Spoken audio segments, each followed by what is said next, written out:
Hey, listen!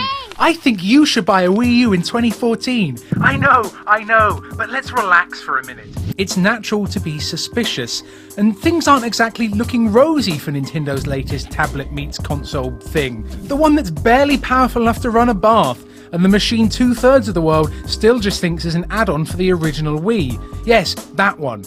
Just think about buying one, okay? Let's be honest, nobody is buying a Wii U because it's their heart's desire to play an inferior version of Call of Duty Ghosts with hobbled online modes. The third-party support for this machine is in a really bad place, but the Wii U has a trump card that the PS4 and the Xbox One just don't have. It's home to first-party Nintendo games. Nintendo games are wonderful. They are. And look, of course I'd rather Nintendo took a few more risks when it came to new IP or fancy new titles. But when Nintendo is on top form, it's better than 100 Xbox One and PlayStation 4 launch lineups combined. Knack, please. The Wii U has Super Mario 3D World, which is phenomenal. Easily one of the best platforming games in years, and if you think you're too cool for Mario games, then I'm sorry, but we can't be friends. Elsewhere there's Pikmin 3, which is definitely worth a punt, and The Legend of Zelda Wind Waker HD is an incredible restoration of a classic. There's also the wonderful 101, which has some really fiddly moments, but hey, it's still better than Rise.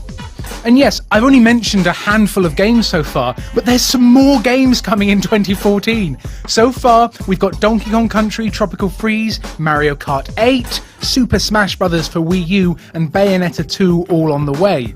Seriously, Bayonetta 2. Platinum Games might be about as commercially successful as trying to flog Christmas crackers in June, but Bayonetta 1 was beyond brilliant, and I'll be there on day one for the sequel.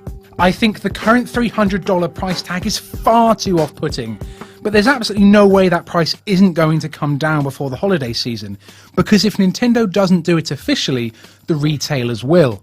And the Wii U's main gambit is still the gamepad. I mean, it's not going to be the specs, is it? This controller lets you play games away from the TV and occasionally features some bits in games where you've got to slide your fingers around it. It feels big, bulky, and too plasticky, and boy, I can tell you that the thing needs charging more than I would think possible. But this is a company still able to work wonders with the hardware. I cannot fathom how anyone can take a peek at Super Mario 3D World in action and not think it looks like everything good in the world distilled into a single disc of bounding glory. It looks great, and just imagine what they could do with the upcoming Zelda game. It feels like long-standing gaming fans are relishing the opportunity to kick the company when it's down. And that's crazy!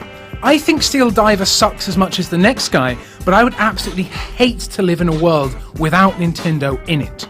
The Wii U is by no means an essential machine, but quality software is starting to trickle in, and nobody else makes games quite like Nintendo. I'd rather install Skynet on my PC than allow a future where Nintendo ends up churning out something as atrocious as the 2006 reboot of Sonic the Hedgehog. And if that means buying a Wii U in 2014, then I best get my credit card.